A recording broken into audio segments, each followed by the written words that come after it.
Welcome. Welcome to this masterclass on the gift of anger. I will talk about how anger is a gift in three different ways. But ultimately, the reason you're here is perhaps you can't see how anger is a gift. You may not have clarity and a sense of purpose that you want in your life.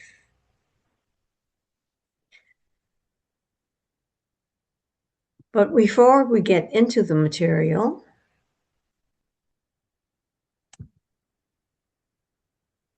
I want to begin by creating a sacred, safe place for us to be together. And we can do it in any number of ways. So do what works for you. And what I mean by a safe, sacred space is to enter within your heart or some way of moving out of the usual from which your life, your work, where you came from, to join in this space where when we are gathered together for a common purpose, a greater wisdom shows up. This is, if you're familiar, the principle of the mastermind, which explains maybe some experiences that you have had, like in prayer with someone else, or being with someone else, like a client or a work person or a friend, where it's not about your agenda, but you're there for a common purpose of being there for each other, for example. And then as you share that space, a greater wisdom shows up, which is magical, I think. So we want you to feel safe however you can. One way is to name what is most sacred to you right now. And you can put it in the chat or you can say it so that we can gather all that energy in this place where we'll work together. Another way is to turn to gratitude. Gratitude is one of, I believe, most powerful spiritual values and practice. So, right now, I turn to gratitude. I'm so grateful for all of you who have showed up here, whether in person or later in the recording, to gather for the purpose of learning about how anger is a gift and that I will be guided in this process. You will be guided in this process to participate so that the purpose of being here together is served. Even if we don't know what that purpose is, at the end, maybe you can say, wow, I got this. I didn't know I needed to know this. So, this is the intention. I am grateful to have the privilege of leading this period of time where we focus on anger. So, make sure you have your curiosity hat on as much as possible. Come with an open heart. And for those of you who know the quiet little voice of intuition or the strong voice of intuition, please have that active. Okay, few seconds about me. I have had 44 years of experience working with clients in therapy, coaching, and healing. Because 44 years ago, I got a PhD in clinical psychology and started working with students at UC Berkeley. And after I retired from there, I was in private practice up to this particular point in time.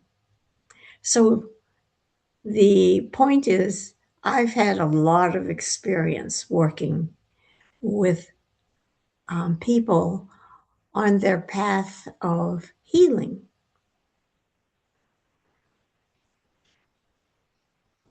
Say yes in the chat if you like that image there, because I got this somewhere online, and I swear it's a picture of me when I was about 3 years old. So I want to tell you my story about anger and about my family situation to give you a context about the work that we're going to do. I grew up in a Japanese American home in Hawaii. My parents were really quiet and introverted. I never heard any arguments in the house. So, and I don't have too many memories, period, of my early childhood, but three stand out for me. And that had to do when my father, quiet, almost passive, just exploded with anger. One time was when I was doing some work on the living room cocktail table using India ink, which is indelible ink. And he was there with me and he said, "Be careful. You don't want to spill this on the rug, a wool rug." And wouldn't you know it? His warning created, well, anyway, I spilled the India ink on the rug. He picked up that India ink bottle and threw it across the room.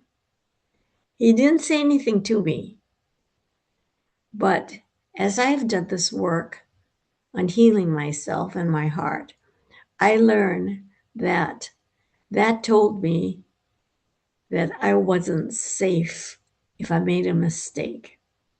It told me that anger was huge and scary, so scary, I left my body in the way of it didn't register to me on me. My heart didn't beat. I was kind of frozen. The second time I want to talk about anger is when I actually felt anger. And that was 6 years into my marriage, where my husband betrayed me. And for 24 hours, I was angry, felt so betrayed. And I remember kind of like beating on his chest because I was so angry. And then he turned to me and said, "You're not being rational." And that just shut off my anger because he had been someone I trusted. He was my former debate coach. And that got me into rationality, the intellect which helped keep me from my heart. And the final part of my story is that 11 years ago, intuition, which I have never heard or thought about before, gave me the phrase, "Listen to the cries of your heart," when I was writing a chapter in a book. And I just followed, and it was as if intuition guided me in writing the chapter that became a book, which was the beginning of healing my heart and my inner child work. So that's, I think, as far as my story I wanted to share with you about anger. And in the course of healing my heart, I learned about anger. Second, I consider awareness to be one of the biggest qualities that we can have.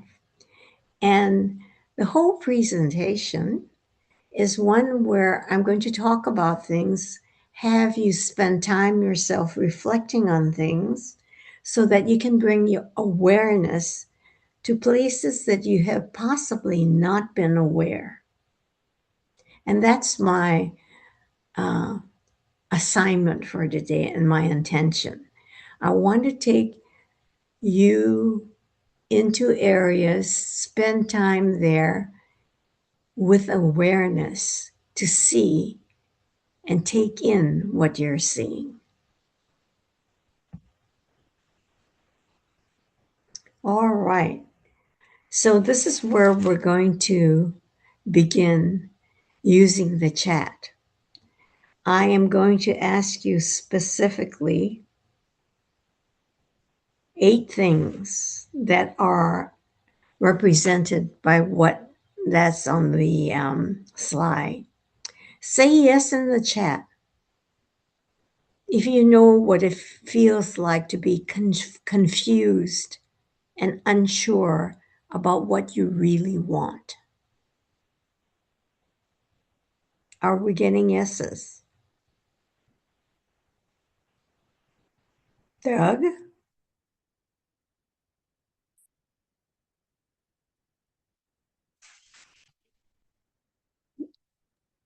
Yes, we're getting yeses. And Okay. Elvira said that that picture reminded her of when she was a child. All And, right. and and I was a champion powder for a while. Okay. All right. Say yes in the chat if you second guess yourself or you struggle with self doubt. Yeses are pouring in. Thank you. We're on in the right room. Say yes in the chat if you feel stressed, overwhelmed, or emotionally drained. Again, Good. a number of yeses. Say All yes. the majority. Thank you. Say yes in the chat if you lost a sense of joy, ease, or inspiration.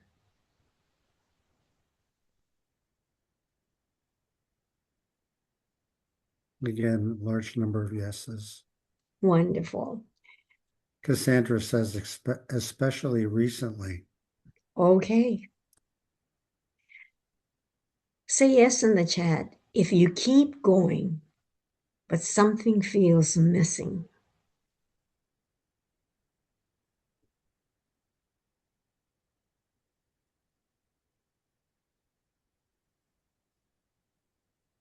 I think we have an appropriate audience. And Thank you. Say yes in the chat if you feel disconnected from yourself, your purpose, or others. a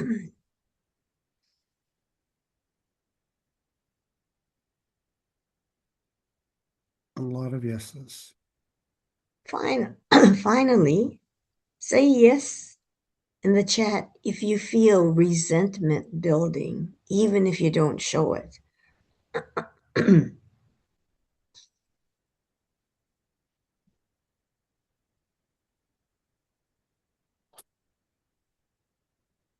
Yes. Okay. Did you admit the person who just came? Yes. Good. Thank you. Welcome, person who is identified by um, initial. Oh, here's somebody else. I'll wait for this person to come in. They're in. Okay. So, welcome for those of you who joined us. We are presently in the place of orienting to anger in the way of assessing right now what your present state is. Whether you feel lost, confused, no self doubt, feel stressed, distressed, overwhelmed, and exhausted, etc. These were people said yes to specific items that I read. And it sounds like that most people said yes to everything that I said. And Doug concluded who is my co host, that we seem to be in the right place to explore what anger has to do with all of this. So, everything that you admitted to are signs that you're out of touch with your heart. And this is what we want to discuss in this first section, because one of the clearest ways the heart speaks is through anger. Do you get that? Anger is your heart speaking. And if we're not open or not realizing that that's what anger is, we may be missing a strong way of getting clear. Okay, now we need to assess for each of you, how do you deal with anger? Do you explode? Do you bury it or deny it so you barely know that it's there? Does anger get your attention that you want to fix something?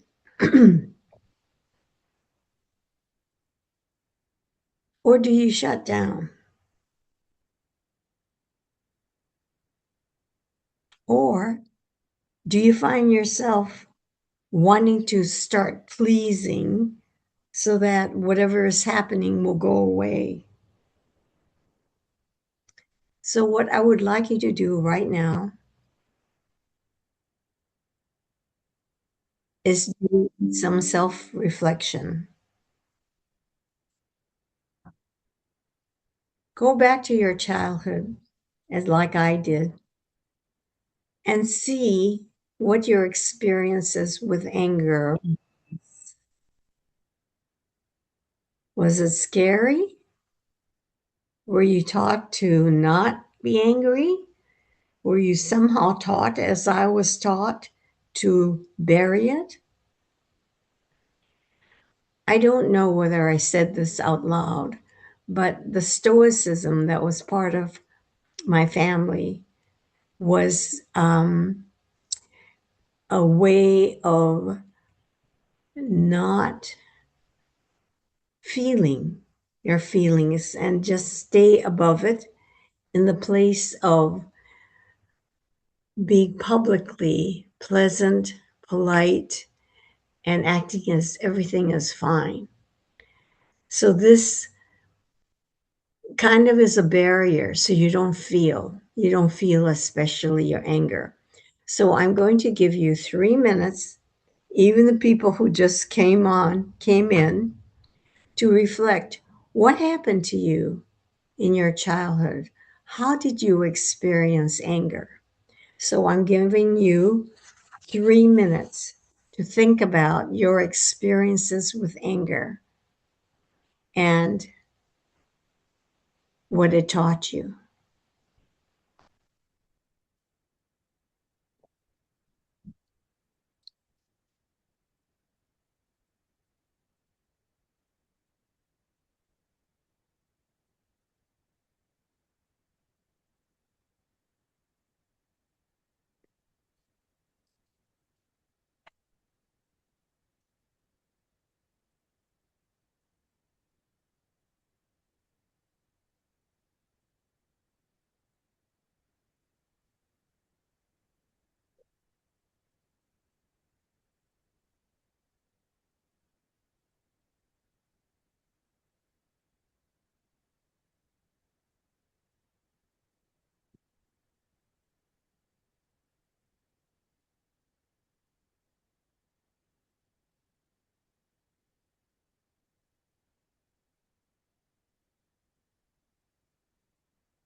All right, I gave you about 3 minutes.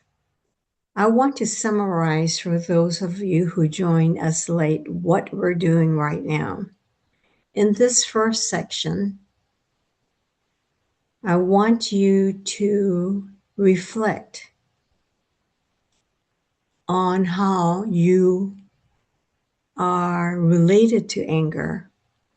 And this first piece was for you to look into the childhood as I described mine to see how anger appeared and what you experienced led you to treat anger in a particular way, which is what we're going to talk about next.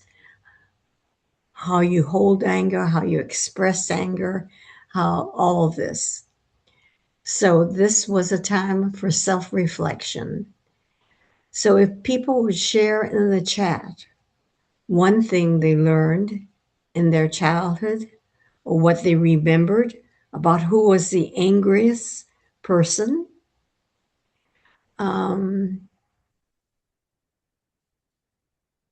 and Doug, are we getting some? Yes. Do you want me to read them? Yes, please. Elvira said, I learned and saw that anger led to physical violence. I remember that my feelings as a child were not important or acknowledged. I still suppress it, explode occasionally, and then feel guilty because I exploded. Right. Cassandra said, my dad was physically angry, like throwing the bottle of ink. And my mom was less animated, but more of a building verbal annihilation. Whoa. I learned that anger could help you be seen and also to shut others down. Okay. And we have some other comments. Um, my parents used to, from B. Angela, my parents used to get angry and had rows. I still have anger outbursts. Michelle said, I expressed my anger, but not in a healthy way. Yvonne said, anger was not to be expressed. Anger was scary. I buried anger. And I said, anger was destructive. It destroyed love and connection in my family. And we may Right. have another from RJP. Anger was only to be received, not experienced or shown as a way to correct my wrong behaviors.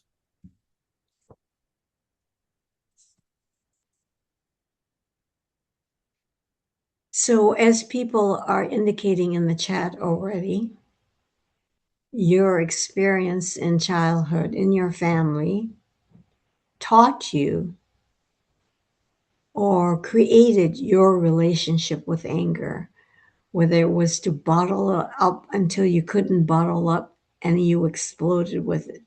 All of this you learned.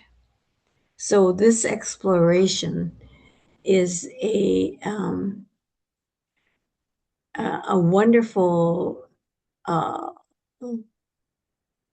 way of seeing how you got to where you are. You're not to blame. You did the best you could responding to your situation. But now, as you admit to your relationship with anger, we have the possibility of making a difference. So, what do we do next here? Ah,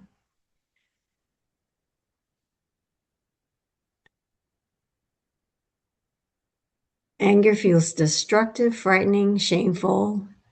Many suppress, ignore, explode with it. Important. We were never taught to listen to anger, which is what this first section is about. Listening to anger.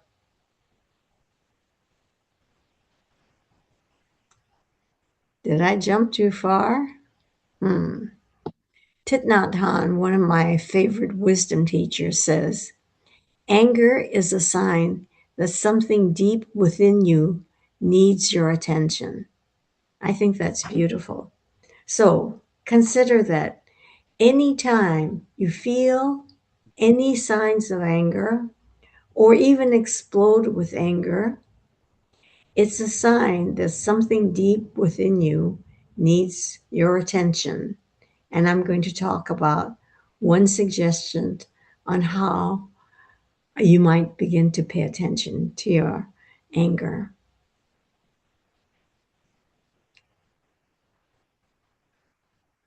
All right. So, what we learned so far is we don't deal healthfully with anger, and our childhood condition how we respond in anger in us and anger in others. We have never given the opportunity or the awareness that message holds anger holds a message which gets lost in our conditioned way of responding. So we're trying to build awareness so that we don't keep repeating this and we can make changes. Okay, what if you stayed with your anger and listened? What if you stayed with your anger and listened? You're going to have an opportunity right now to do that. Choose the last time you were angry.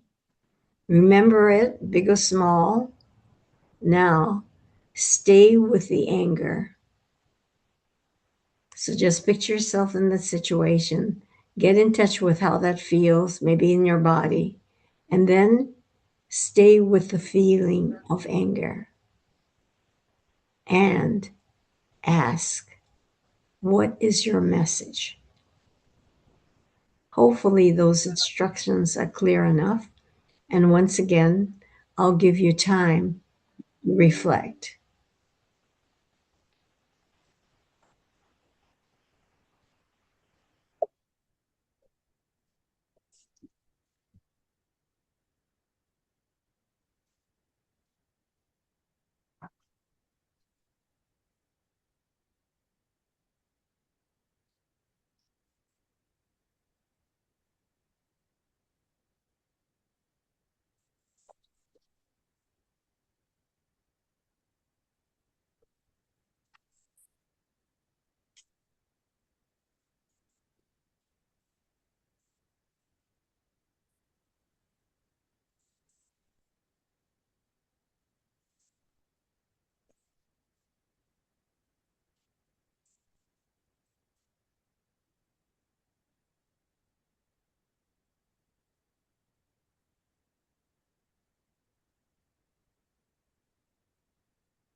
Thank you for spending that time with yourself. And for those of you willing, please share in the chat what you learned in staying with your anger. Were you able to accomplish that? Did you get a message from anger? And Doug, would you let me know what people say? Well, I'll start with myself. Okay. I felt that my actions needed to be valued, not corrected.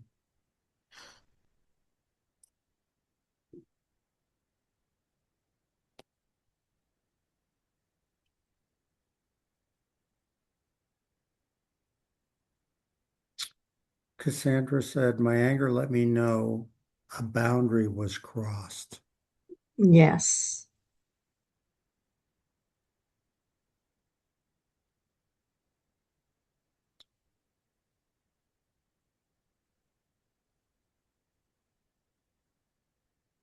Michelle also described her boundary being violated.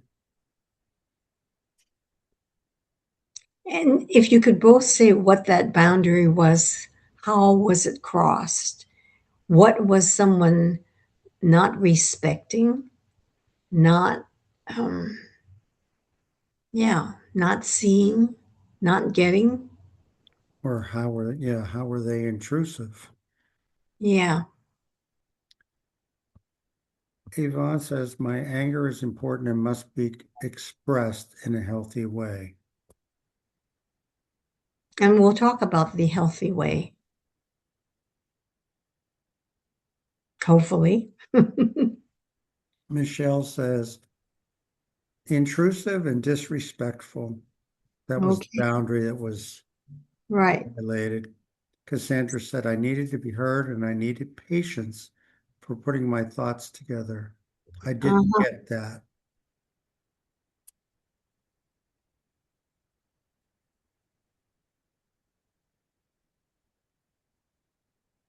So this exercise is an important way to meet your anger rather than even after you explode with it. You might later say, what was that about? What was my anger? What was its message? And it could be simply like somebody kept talking over me like I wasn't there. They didn't respect me or see me. My need was to have my space, and I needed respect and not stepped over like I was a bug or something like that. All of this is about getting to the needs of your heart for understanding, to be seen, to feel safe. Did I say respect? I, Um, I read some more comments. yes. Elvira says, my anger seems to always stem from times I've been deeply, deeply hurt by someone who has never asked for forgiveness for hurting me and continues to hurt me emotionally. Michelle Right. said, manipulation and control. May I stop with what the former comment is? Part of exploring anger is what I will describe as anger is a no from the heart. No more, not this, no. So that if you continue to allow this person to hurt you, manipulate you, step over you, whatever it is, you haven't connected to your heart in a way to protect its needs. So, this is where boundary setting becomes, and this is about speaking your truth. When you connect with your heart, more and more you'll get the conviction. You can stand up for yourself. You're worth standing up for. And you can say, you know, if this goes on this way, I don't need to be here. I don't need to be this kind of relationship that is abusive to me, or however kindly you can put it. But this is what listening to your heart is all about. Okay, any more comments you want to read? Yes. Rebecca says, When I acknowledge my anger rather than avoid it, I am able to better understand the underlying emotions. Last night, my emotion was frustration. And if you were to stay with that frustration, what would you learn? What was, how were you stuck? I'm laughing because I've had technological issues galore for the last few days, and it's easy to get frustrated. Um, Well, it got, I think of frustration as a mixture of anger and powerlessness. yes, very good. Yeah, yeah. And the more you try, the more powerless you could feel. And essentially, the point of all of this is regardless of what's happening out there, if you cannot abandon yourself or abandon your heart and know its needs, you might find peace in your staying with your heart. Any more comments you care to share? That seems to be, oh, one more. Oh, Michelle said agreed. I'm not sure what Michelle was agreeing with. I think maybe it was your last comment. Okay. So, Yeah, it was your last comment. okay, the gift of anger. I have broken this up into three gifts of anger, and this is the first one. Your anger is the no from your heart, a message coming from your heart to align with your heart, which is your emotional guidance system. We never are taught about how our heart operates in our lives, or do we? I mean, emotional education is not important in our society. And oftentimes, our parents don't have that as well. So they respond out of pain, and we respond out of our pain. We don't know how to come home to our hearts. And this is what this presentation is, to use anger as a path to become aligned with your heart, that perhaps we all need help to connect with. Because in our society, as you know, it's the intellect, the thinking mind, science, and all that dispassionate, logical, analytical stuff that is taught in schools. Learn facts. Don't learn about what happens with your emotional heart. Learn facts, civilization, history, astronomy, all of these things out there. And this is how we're fed. And we're not fed the message that your heart is important. Because, like it or not, it provides, it's the center of your emotions, whether you're aligned or not. So, if you're afraid, fear informs your every choice, and you don't know it because you're not aligned with your heart to get the message. What is this fear? What is this message? Etc. Etc. Okay, enough of gift one. Here's a time to say yes in the chat. Now, let me see whether I have something very specifically. No, this is it. Say yes in the chat if you feel too emotional at times.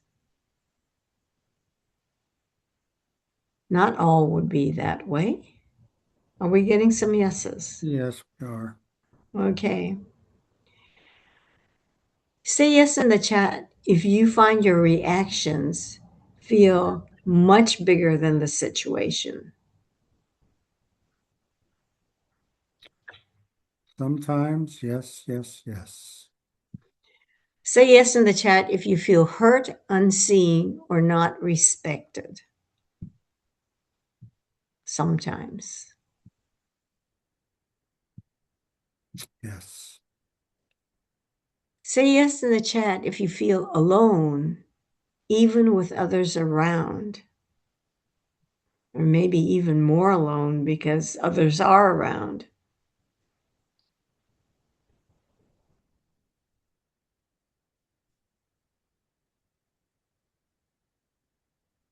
Say yes in the chat if you work hard to prove yourself.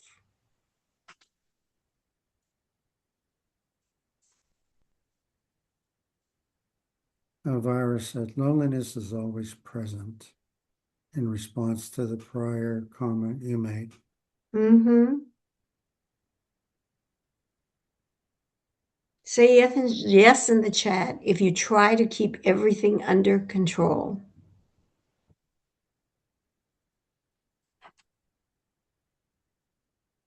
And that includes the anger itself. Finally, say yes in the chat if you avoid conflict or fear rejection.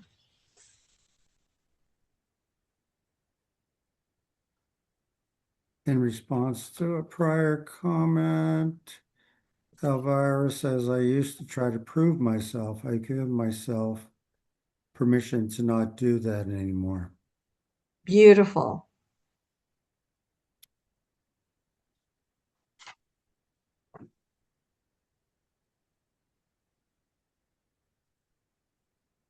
So, what I listed there are indications of your inner child. If you feel too emotional at times, it's because possibly you were told when you were young, sensitive, and spilling out your feelings. Stop that. We don't need to hear all that emotion or see all that emotion. Leave the room. And when your reactions feel bigger than the situation, it's because the current situation is touching into a wound. So if you're feeling criticized, it's because it's touching a wound, a hurt that led you to believe that you weren't good enough.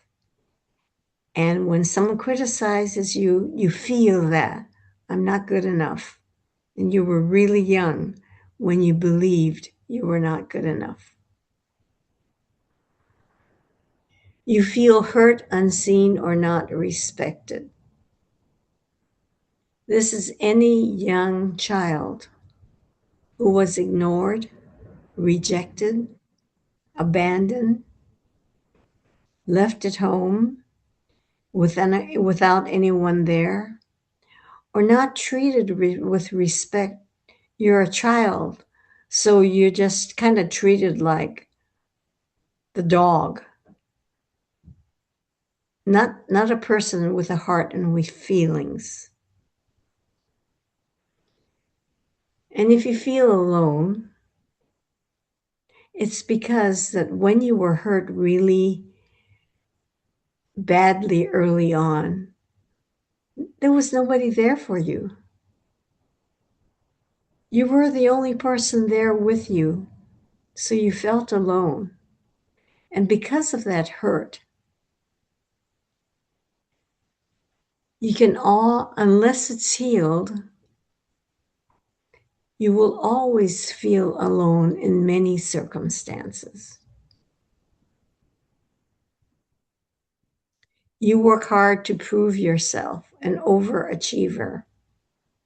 That comes from childhood wounds when you felt not good enough, not important enough, not deserving. So you kind of decided, well, I'll show them. I'm going to prove myself. I'm going to achieve. That's a pattern. You try to keep everything under control. Here is the opposite side of this is feeling helpless. When you were hurt really young, you didn't feel like you had anything under control, yourself, others, or the situation. And you wanted to keep things under control so it wouldn't be so distressing and painful. You avoid conflict or fear rejection.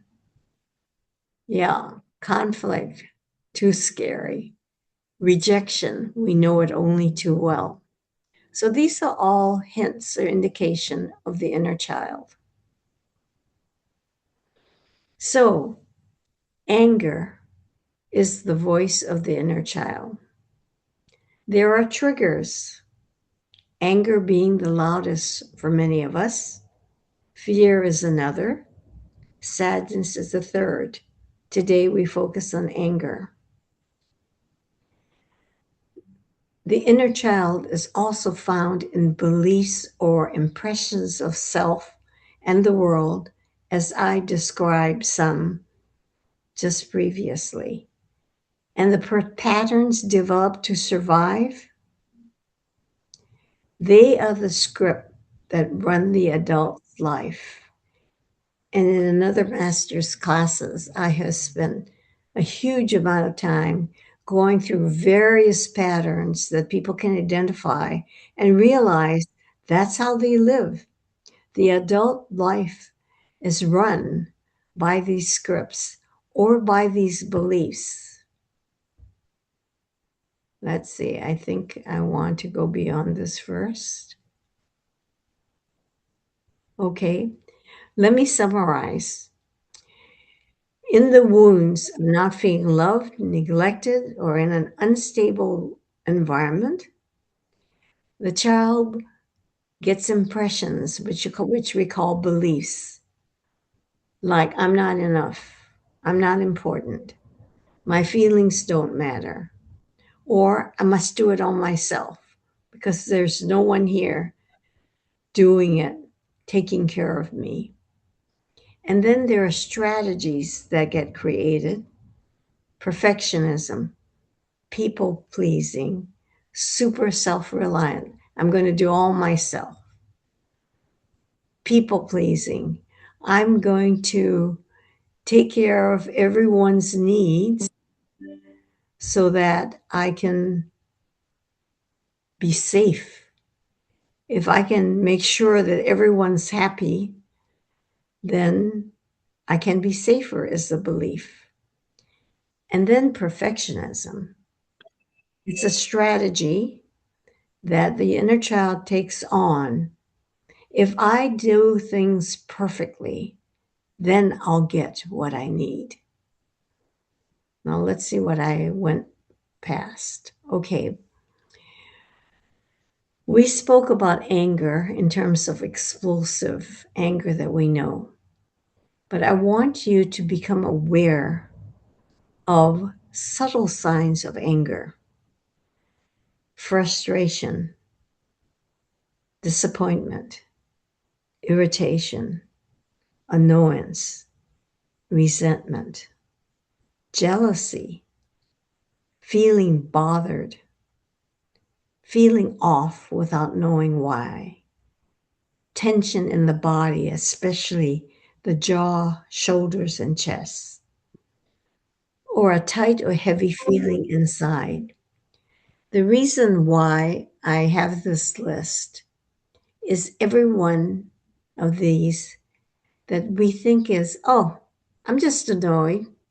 Oh, I'm just a little disappointed, a little frustrated. I'm just a little bothered. I'll get over it.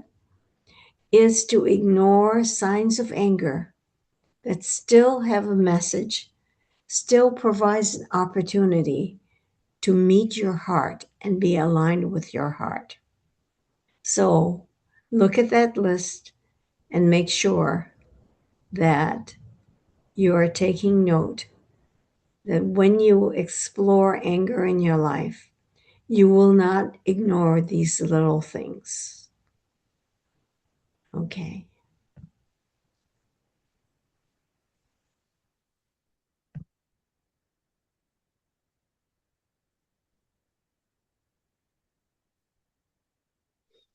Summary: every time you were neglected, rejected, abused, abandoned as a child, there was pain and beliefs arising from that experience, and what I call trauma parts with strategies on how to survive. One of the participants stated they didn't see any any expressions of anger in their family, but they witnessed it. So I would like to mention that sometimes what you witness can be almost as damaging as what you were actually involved with directly. Yeah, this is to take into account that your family's one thing, but you also visited your friends' homes, or you were in the community, at church, in different places where you might have experienced anger, and you think, oh, it may not have affected you. But because of the pain that anger holds and the potency of anger, even in situations like that, you're affected. So you might consider taking it seriously. And thank you for mentioning that. So the question is, how can you heal these early wounds? I wanted to stress that early wounds create trauma parts, and the trauma parts' whole purpose is to have you survive. And this is why you're here today. You have survived. But when you were hurt and took on the beliefs and strategies to help you survive, you bypassed thriving. So, as an adult, if you want more out of life rather than surviving, being exhausted, distress, stress, etc., or dissatisfied and unfulfilled, you need to look at healing these early wounds. Let be, let you as an adult move beyond survival. And I will indicate how I think this is done. John Bradshaw was one of the very first people who talked about the inner child. He writes, "The child who once were is still within you, waiting for your love and understanding." Can you sit with that? Can you sit with the idea that in you, these inner children keeping you surviving are there waiting to get the love and understanding they never received? If they were your own children, or if you don't have children, you've been around little children, don't you have kind of this instinct or feeling of wanting to care for them, to be there for them with your love and understanding? This is what your child within you is waiting for.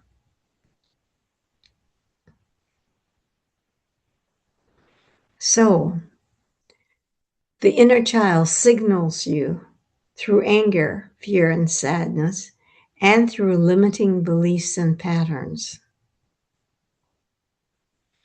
So, the second gift of anger, your anger is a trigger from the inner child, giving you the opportunity to connect with the child who holds limiting beliefs and strategies that write your adult script.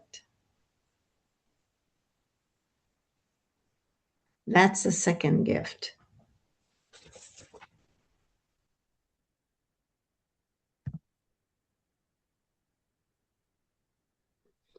All right. Here's a new section that is all about the subconscious. Do you know what the subconscious is? Let's move forward. The subconscious, what you are aware of right now in this minute or any other moment in your life, is only 5% conscious. 95% comes from the subconscious. And this is good in many respects because in the subconscious are the physiological functions of your body. You don't have to say beat heart, take in oxygen, digest, and all of that. All of that happens subconsciously. And habits like driving, um, anything habitual. Sometimes it's wonderful that it's in the subconscious because when you get in the car, isn't it great that you don't have to think, what do I do? Okay, put the key in, turn, push the start button, etc. But it's all done out of habit. And even when you're driving, don't you get to a place that said, oh my God, I was thinking of other things. How did I get here? Well, your subconscious mind drove for you. Take that in. So, the subconscious mind, 95% being not what you're aware, is a good thing, but it's not so good when in the subconscious are all your emotional memories, all your core beliefs, all the inner child wounds, the protective patterns. Those are the ones that I wanted to emphasize. Others are too, but this is important. What is influencing you today, unless you have managed to heal the wounds, heal the painful emotional memories, heal the pain that created the core beliefs and protective patterns, they run your life. Another way of putting it is everything that you have today in your life comes from your inner child. And if there are things that you don't like, you need to think about how do you work with your subconscious. I want to, before I introduce this, let's get back. Before I introduce the uh, process I use, I want to talk about other ways in which people have used to get to this material. We can become aware of some beliefs and some patterns, and you can use willpower and say, I'm not going to do this anymore. And maybe you can keep it up for a short period of time. But because it's part of your subconscious, you lapse. Your conscious effort to overcome habits don't work in the long term. And have you seen yourself using willpower to change anything? How effective? Second thing is, if you don't use conscious willpower, you can use affirmations or change your mindset to being positive rather than negative. So you can attend many courses, work with teachers that have you change your mindset and have your affirmations. Say your affirmations.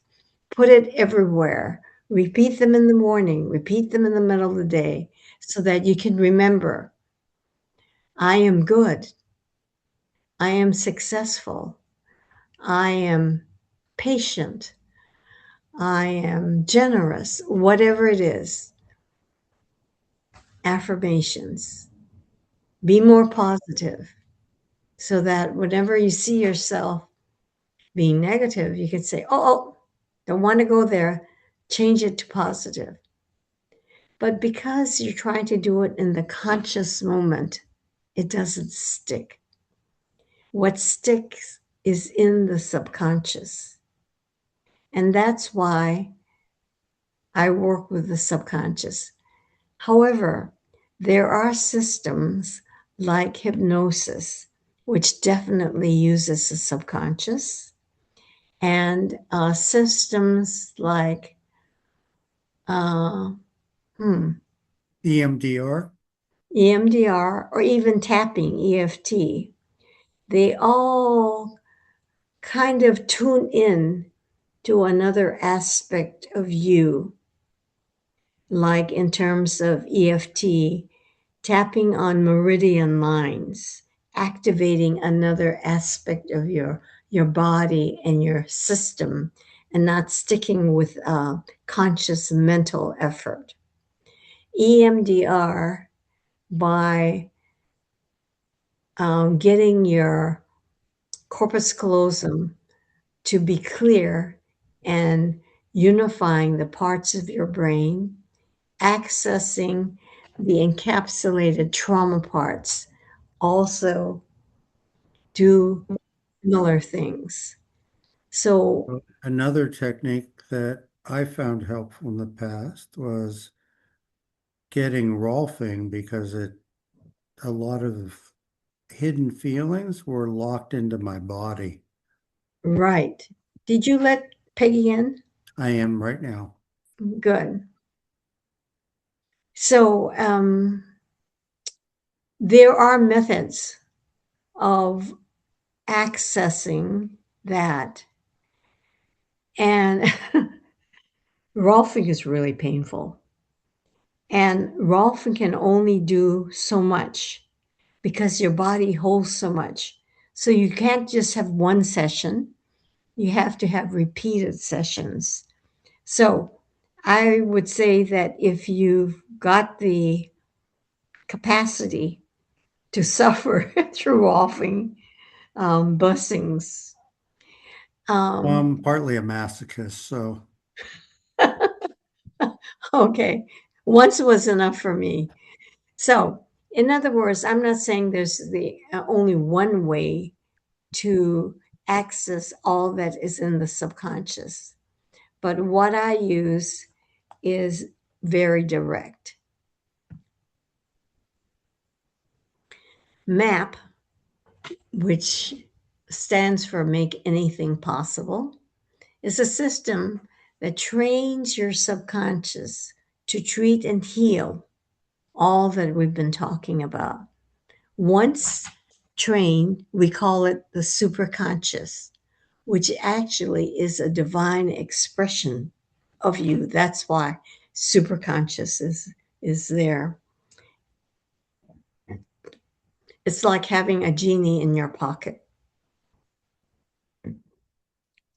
So what the subconscious is trained to do is to take any emotional memory, any pain, any belief, anything about the inner child, trauma parts, and learn to treat it in a very gentle way, repetitively, until that is neutralized and released.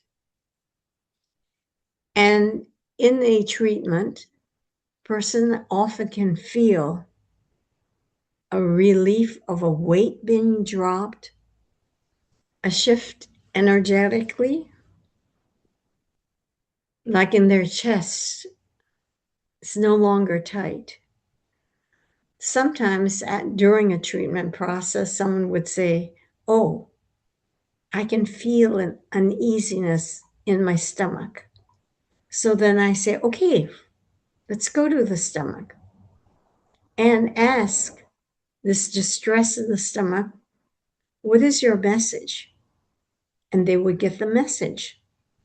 So then, moving back to superconscious, I would say, superconscious, please treat the source of this. It might have been some fear. And we treat on all levels of consciousness, the spiritual, the cognitive, the emotional, the psychological, the etheric, the energetic. So it's a very complete treatment.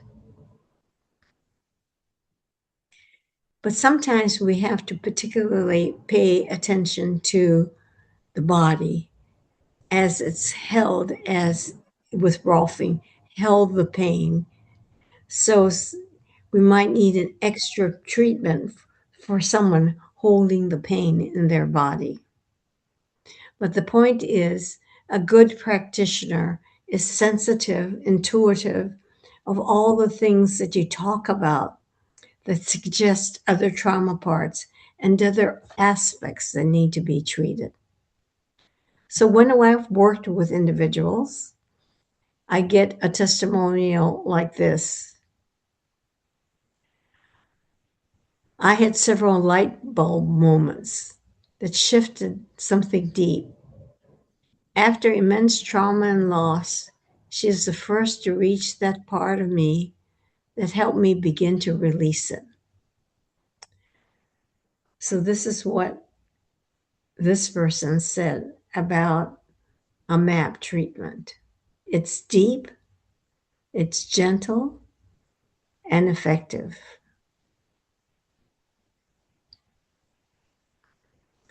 This is a client who stayed with me for several months. When she came, she had just dealt with cancer, having lost her dog, having lost her husband. Sandra wants back into the room. Sandera, I mean. I will take care of that. Right. Within weeks of working with me, she found calm in the chaos.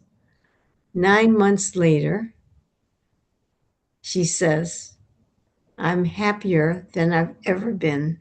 Nothing rattles me. And when challenges arise, I now have the tools to return to my steady, peaceful self. That's the having a genie in your pocket. You always have superconscious. So if not working with me and having learned how to use the superconscious, you can work on your own and continue to heal. So the third gift of anger is your anger is a path to heal your wounds so you can know your life purpose, your essence, and true self. What I mean by this is that when you came to this life, you were pure love, pure spirit. But then human life got to you with its pain and chaos. And there you learn fear. You had wounds. So you couldn't get in touch with your essence anymore. You couldn't remember your life purpose. And you couldn't remember your true self. So this healing, which is done by knowing that anger can provide a path through that, is a way to heal your wounds, to pull aside all that the wounded has healed, has hidden, which is in your heart, which contains your life purpose, your essence, your spirit, and who you truly are.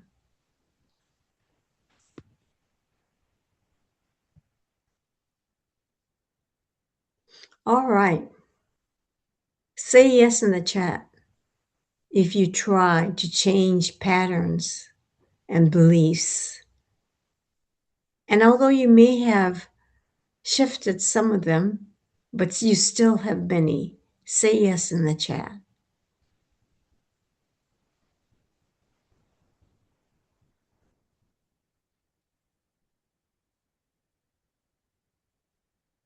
Anyone? Yes, a large number of yeses. Oh, excellent. Thank you.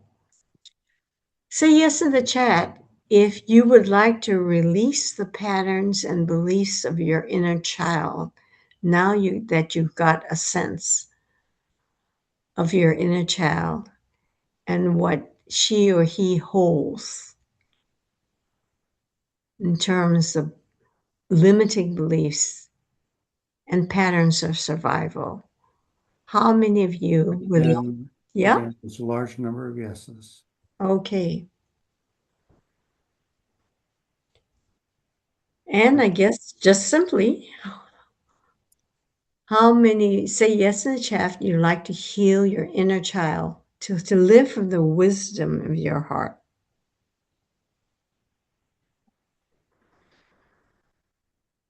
I am hoping that there Yeah, will be yes. there's a Yes. lot of yeses.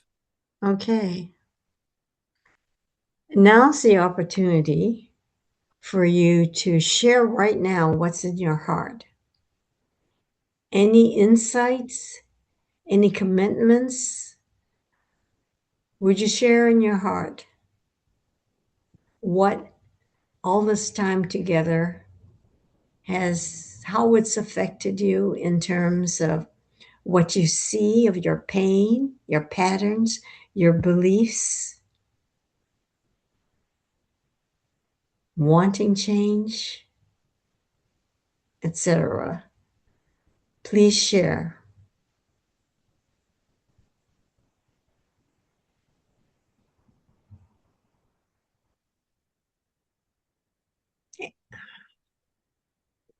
And you can also, at this point, what questions do you have?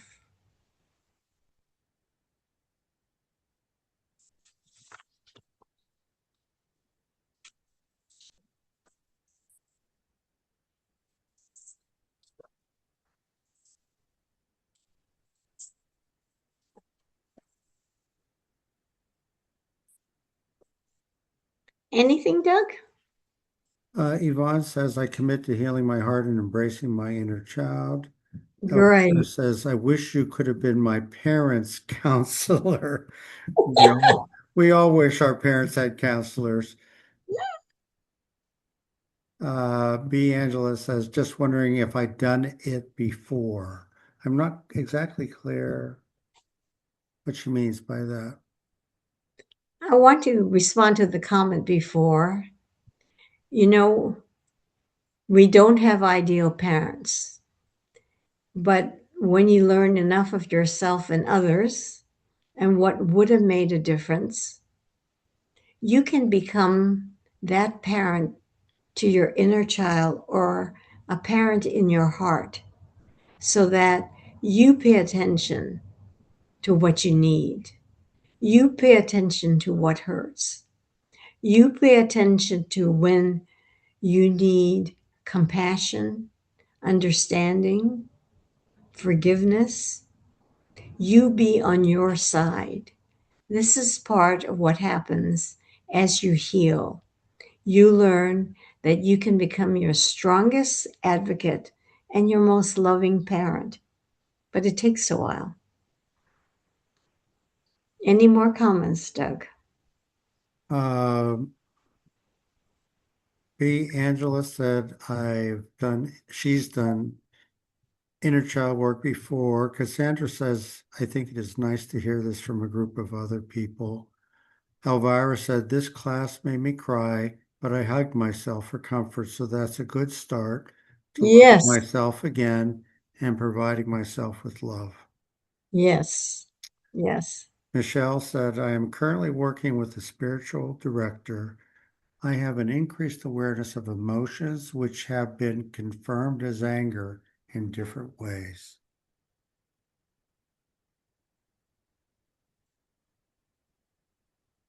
It's so easy, people who are on the spiritual path, to not pay attention to the distresses, the anger, the fear, because you're trying to get to this state or place, and you believe that you just need to do the practices, the meditations, mantras, or whatever, and it will get you the place of peace. And it can. But then you go back to your usual life, and you can't keep that state or bring that state of peace into your own life. And this is, from my way of looking at it, to bypass the pains of life and to believe you just can get there by these practices. So, my position is learn to create that peace in your heart by aligning with your heart. And then in your heart to align with the innocent and spirit that came into this lifetime. And with that connection, can feel at peace. But the greater connection for me is that in my heart, I am connected to the oneness, the greater being, so that that relationship, the guidance, the holding that I have to the greater being can always bring me peace. If I am scattered and I go, let me return and connect to spirit, to this greater being. And I say this right now, and I can feel the energy of that. And it brings me peace. And that is part of the process of healing the heart, I think.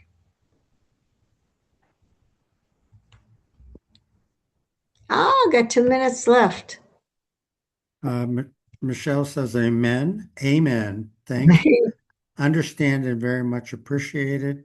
Elvira says, thank you so much for your insight today. Dr. Ann, I'm going to share my notes with my brothers in hopes it will help them as well. And she says, thank you to Doug. Good. Thank you. I have a link where we can spend a bit more time together, one on one. And Doug can put that together and put it in the chat. Doug, you'll notice that I changed this Yes, because I see. the other link wasn't working. So now it's Let's Chat. And if you join me, I have 2 free gifts for you. One will be the recording of the inner child process that I use, that is semi-trance, for you to be with your inner child.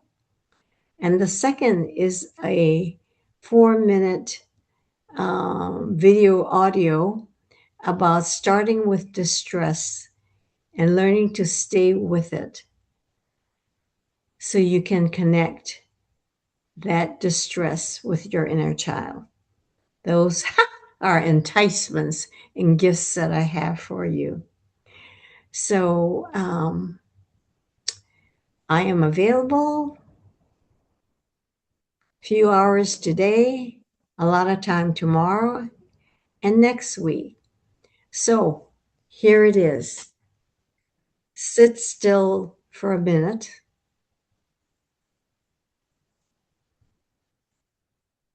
And ask your heart, ask your intuition. So shall I book a Let's Chat time with Anne?